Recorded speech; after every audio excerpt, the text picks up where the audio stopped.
Olá, meu amigo e minha amiga, seja bem-vindo ao canal Direito para Concursos. Eu sou o Daniel Lopes e hoje vamos terminar o assunto com relação ao Estatuto da Pessoa com Deficiência, com relação ao seu edital de escrevente do TJ São Paulo. A matéria é curta quanto ao Estatuto da Pessoa com Deficiência, ela está ali enquadrada na situação de atualidades. É uma matéria curtinha, então não deixa de estudar tudo, já que você pode aí garantir uma questãozinha ou duas, tá bom? Vale muito a pena, o estudo é muito curtinho, é um estatuto que é fácil, tá bom? É só se dedicar aí um pouquinho que você vai aprender facinho. Eu agradeço a sua atenção, inscreva-se aí no nosso canal se não for inscrito ainda, curte aí, deixa o seu joinha no nosso vídeo para nos ajudar a estar sempre crescendo, estar sempre trazendo conteúdo de qualidade para você e compartilhe com seus amigos. Boa aula para você!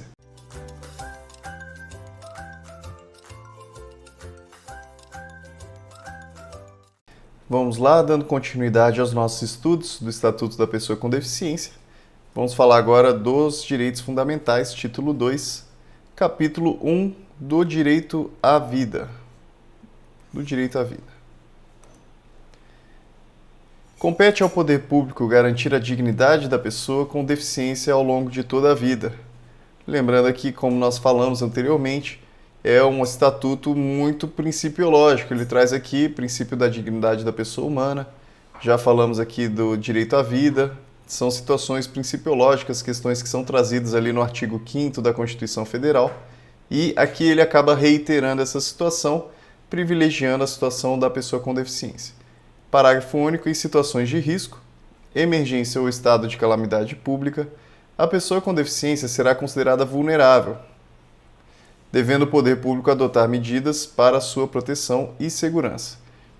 Situação de risco, emergência ou estado de calamidade pública, pessoa com deficiência é considerada uma pessoa que é mais vulnerável. Artigo 11. A pessoa com deficiência não poderá ser obrigada a se submeter a intervenção clínica ou cirúrgica, a tratamento ou institucionalização forçada. O consentimento da pessoa com deficiência em situação de curatela poderá ser suprido na forma da lei. Muita atenção aqui ao artigo 11. Ele fala sobre a impossibilidade de submissão à intervenção clínica ou cirúrgica, se a pessoa não quiser. Ela não é obrigada a se submeter a qualquer tipo de intervenção cirúrgica, nem cirúrgica e nem clínica, nem nenhum tipo de tratamento, nem mesmo uma institucionalização forçada. E com relação ao consentimento da pessoa com deficiência em situação de curatela, pode ser suprido na forma da lei. A lei vai estipular a respeito disso. Aqui não cabe maior explicação com relação a isso, já que seria necessário conhecimento dessa lei aqui para você poder falar dessa situação específica de curatela. Atenção mesmo aqui com o CAPT, dessa situação de que a pessoa ela não é obrigada a se submeter a esse tipo de intervenção. Consentimento prévio, livre e esclarecido da pessoa com deficiência é indispensável para a realização de tratamento, procedimento, hospitalização e pesquisa científica. Continuidade aqui do artigo anterior, tratando a respeito do consentimento. Consentimento, ele é extremamente necessário. Não é porque a pessoa ela possui algum tipo de deficiência que pode simplesmente ser feito qualquer tipo de intervenção forçada nela, qualquer tipo de operação que ela não quer se submeter, ou qualquer tipo de institucionalização, isso é submetê-la a algum hospital psiquiátrico de forma forçada, algo nesse sentido. Também não é possível ser feita nenhum tipo de pesquisa científica sem o seu consentimento, sem o livre consentimento, sem o seu esclarecido consentimento. Essas daqui são as características do consentimento, precisa ser prévio, isso quer dizer antes de qualquer tipo de tratamento, qualquer coisa, livre, não pode ser forçada por outra pessoa, e esclarecido, já que ela precisa ter as informações necessárias para que ela possa decidir. Precisa estar esclarecida, ela precisa ter uma opinião que não seja enviesada, que seja uma opinião baseada ali em algo científico e possuindo todas as informações possíveis. Em caso de pessoa com deficiência em situação de curatela, deve ser assegurada sua participação no maior grau possível para a obtenção de consentimento. a pessoa com deficiência em situação de curatela é aquela pessoa que ela possui menos condições de decidir por conta própria. Quando ela está nessa situação aqui, é necessário que se permita o maior grau possível de participação dela para que se obtenha o consentimento. A pesquisa científica envolvendo pessoa com deficiência em situação de tutela ou de curatela deve ser realizada em caráter excepcional apenas quando houver indícios de benefício direto para a sua saúde ou para a saúde de outras pessoas com deficiência, e desde que não seja outra opção de pesquisa de eficácia comparável com participantes não tutelados ou curatelados. Em regra, a pesquisa científica ela não deve ser feita com essas pessoas que estão dentro dessa situação de tutela ou de curatela. Especialmente, pode ser feita sim, né, de forma excepcional, mas em regra pode-se utilizar aquelas pessoas que vão ter um consentimento livre. Esse é o ideal, aquelas pessoas que vão ter condições de ter um consentimento esclarecido, prévio, livre. Essa é a prioridade com relação às pesquisas, tá bom?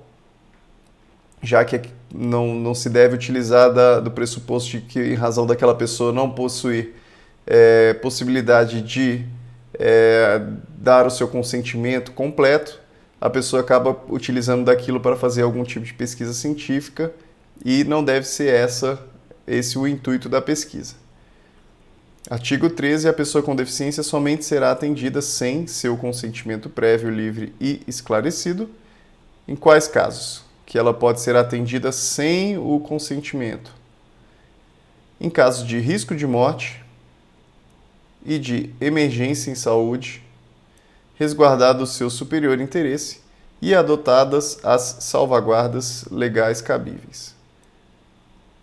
Somente em situação de risco de morte e em emergência em saúde. E ainda assim devem ser resguardadas aqui todas as medidas cabíveis, legais cabíveis, deve-se tomar todo tipo de precaução. Agora damos um salto aqui muito grande no Estatuto e vamos direto lá para o capítulo 6, que trata a respeito do direito ao trabalho. Disposições gerais, seção 1. Vamos lá. A pessoa com deficiência tem direito ao trabalho, de sua livre escolha e aceitação. A pessoa com deficiência ela pode escolher, então, onde ela vai trabalhar, tem livre escolha e aceitação dela. E ambiente acessível. Isso é ambiente que possui acessibilidade. Volte lá nos conceitos, lá nas primeiras aulas, você vai perceber o que é um ambiente acessível, um ambiente que possui acessibilidade, e um ambiente inclusivo, o ambiente que aceita pessoas, que recebe as pessoas sem qualquer tipo de discriminação, com um caráter de igualdade material, aqui com igualdade de oportunidades com as demais pessoas.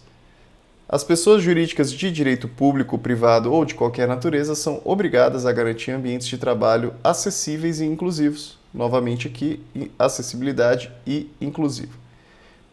A pessoa com deficiência tem direito em igualdade de oportunidades com as demais pessoas, a condições justas e favoráveis de trabalho, incluindo igual remuneração por trabalho de igual valor, igualdade de remuneração, novamente aqui, lembrando o caráter principiológico do Estatuto, princípio da igualdade, novamente, não discriminação também, novamente. Podemos perceber aqui, se você for nessa ideia de igualdade e não discriminação, você tem uma grande possibilidade de acertar suas questões, só lembrar das situações de ações afirmativas, já que poderia haver pessoas que poderiam questionar isso, dizer que isso não é igualdade, ação afirmativa não é igualdade, mas lembrar que a ação afirmativa tem a ver com igualdade material. Parágrafo 3º. É vedada a restrição ao trabalho da pessoa com deficiência e qualquer discriminação em razão de sua condição, inclusive nas etapas de recrutamento, seleção, contratação, admissão, exames admissional e periódico, permanência no emprego, ascensão profissional e reabilitação profissional, bem como exigência de aptidão plena. É vedada a restrição ao trabalho. e qualquer tipo de discriminação, também muito simples aqui. Parágrafo 4º, a pessoa com deficiência tem direito à participação e ao acesso a cursos, treinamentos, educação continuada, planos de carreira, promoções, bonificações e incentivos profissionais oferecidos pelo empregador e igualdade de oportunidades com os demais empregados. Muito simples aqui também.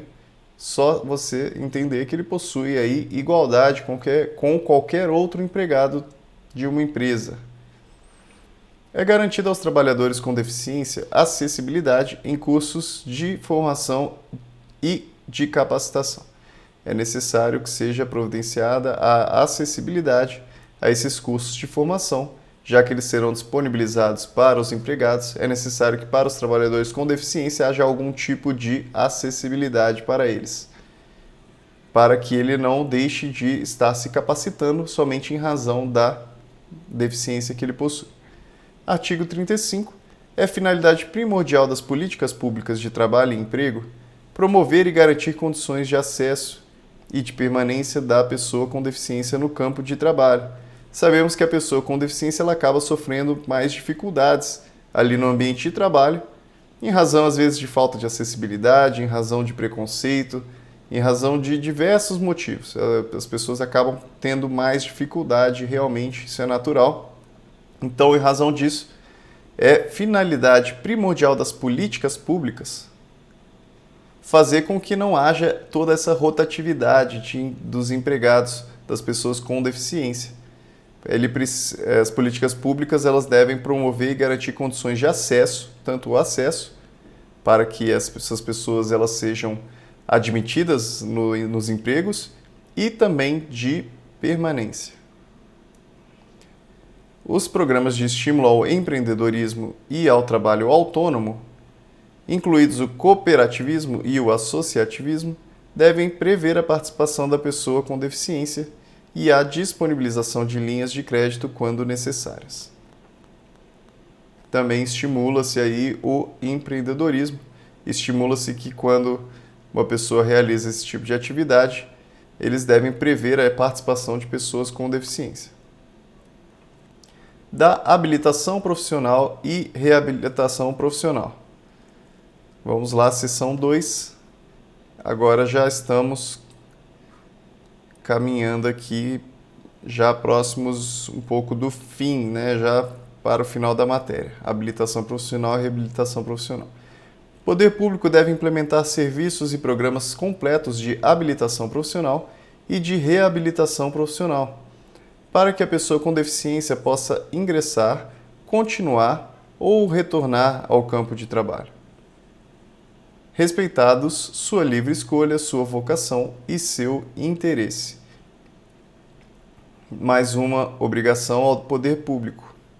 Equipe multidisciplinar indicará, com base em critérios previstos no parágrafo 1º do artigo 2º desta lei, programa de habilitação ou de reabilitação que possibilite à pessoa com deficiência restaurar sua capacidade e habilidade profissional ou adquirir novas capacidades e habilidades de trabalho. É possível que uma pessoa sofra algum tipo de acidente e acabe tendo algum tipo de deficiência. Em razão disso, ela precisa ali de um programa de reabilitação, tá? E para que isso ocorra, é necessário ela restaurar sua capacidade e habilidade profissional.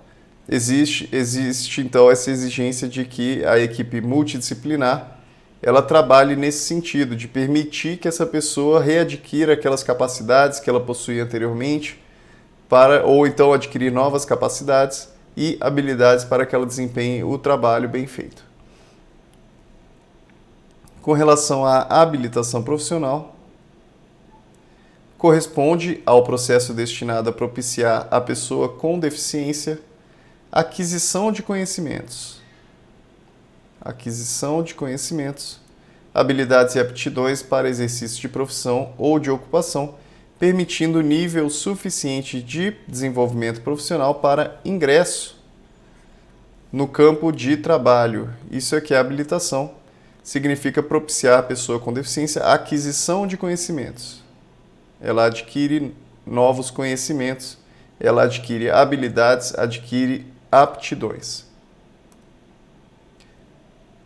Com relação aos serviços de habilitação profissional, de reabilitação profissional e de educação profissional, devem ser dotados de recursos necessários para atender a toda pessoa com deficiência, independentemente de sua característica específica, a fim de que ela possa ser capacitada para trabalho que lhe seja adequado e ter perspectivas de obtê-lo, de conservá-lo e de nele progredir. Precisa ser, então, um programa amplo. O serviço aqui precisa ser amplo. Deixa eu só ver aqui uma coisa. Ok.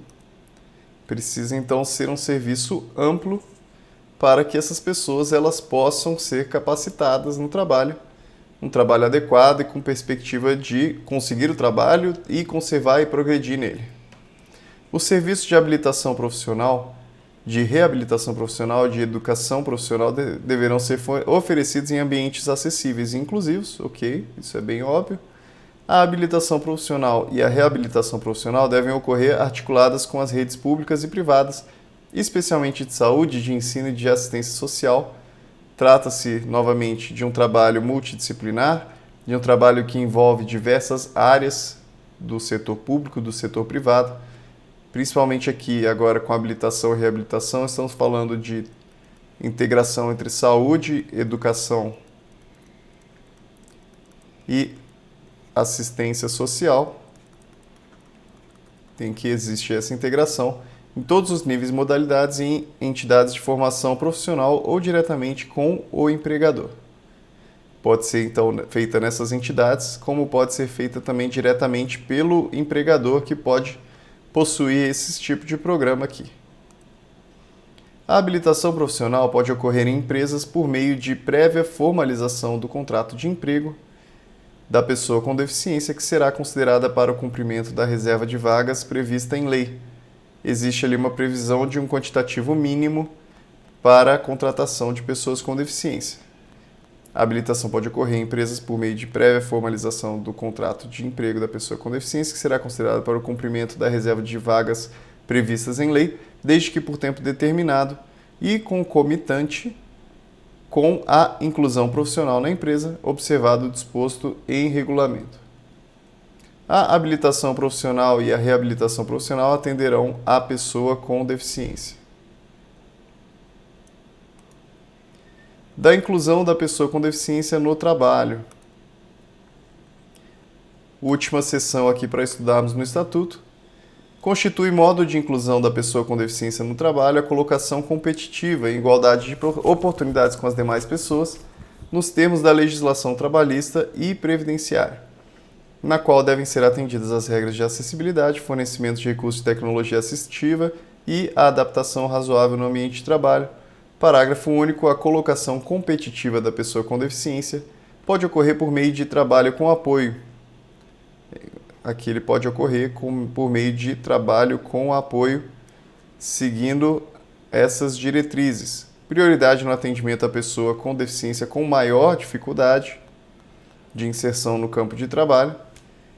Provisão de suportes individualizados.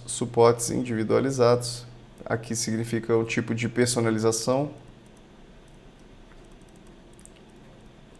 que atendam a necessidades específicas da pessoa com deficiência, inclusive a disponibilização de recursos de tecnologia assistiva, de agente facilitador, aquela pessoa que vai permitir uma maior facilidade no trabalho da pessoa com deficiência, e de apoio no ambiente de trabalho, aqui com relação a decisões, tomada de decisões, aqui com relação ali às primeiras hipóteses que nós vemos no Estatuto da Pessoa com Deficiência.